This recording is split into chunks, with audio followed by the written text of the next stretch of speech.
Hello friend, welcome to this Mind channel. Today's I will discuss about the topic carbohydrates.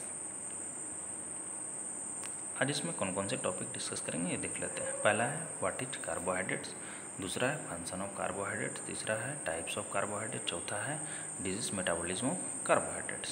तो पहले बात कर लेते हैं कि व्हाट इज कार्बोहाइड्रेट। कार्बोहाइड्रेट क्या होता है? कार्बोहाइड्रेट आर पॉलीहाइड्रोक्सी एल्डिहाइड और कीटोन और compound derived from them.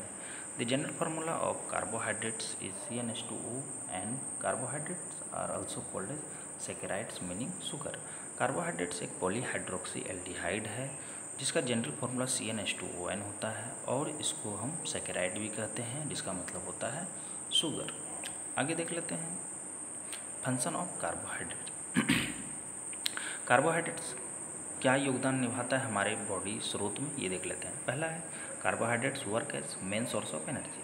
Carbohydrate एक एनर्जी का सबसे बड़ा स्रोत है। Glucose is readily available energy source. Glucose जो होता है वो एनर्जी के लिए एक अच्छा स्रोत माना गया है। तीसरा है glucose fructose galactose all the three are rich source of energy. Glucose fructose galactose जो है वो थ्री रिच सोर्स जो है वो हमारे बॉडी के लिए एनर्जी का स्रोत है।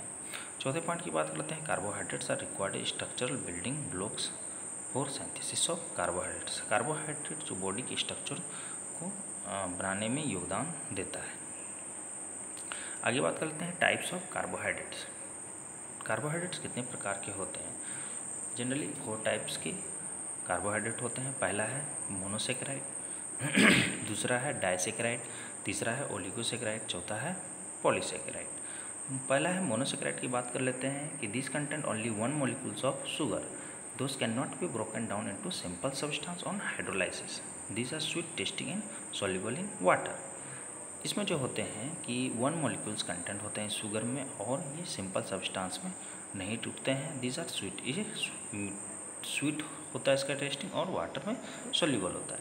अब बात कर लेते हैं मोनोसेकेराइड भी के कुछ क्लासिफिकेशन है। पहला है ट्रायोस शुगर्स जिसका फॉर्मूला होता है C3H6O3, दूसरा है टेट्रोज शुगर्स C4H8O4, उसी तरह है पेंटोस शुगर्स C5H10O5।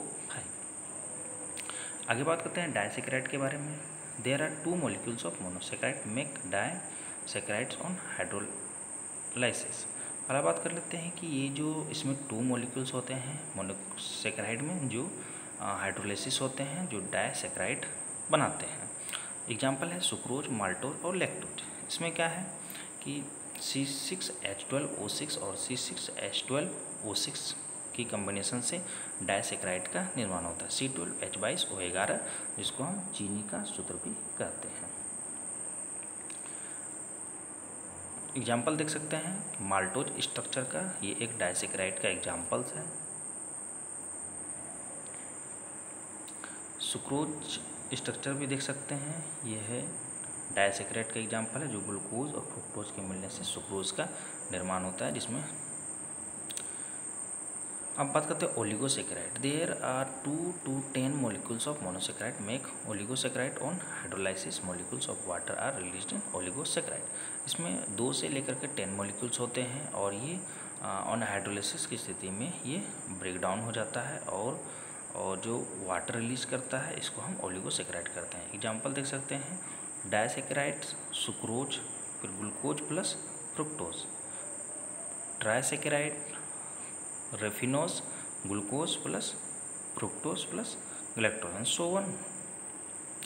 अब बात करते हैं कि पॉलीसेकेराइड का। पॉली का मतलब होता है बहुलक। There are more than 10 molecules of monosaccharide make polysaccharide on hydrolysis. इसमें मोर देन 10 से अधिक मॉलिक्यूल्स होते हैं जिसको हम जो ऑन हाइड्रोलाइसिस की स्थिति में इसको पॉलीसेकेराइड बनाते हैं। टाइप्स ऑफ पॉलीसेकेराइड है होमोपॉलीसेकेराइड, दूसरा है हेटेरोपॉलीसेकेराइड। अब बात करें डिजीज मेटाबॉलिज्म ऑफ कार्बोहाइड्रेट्स।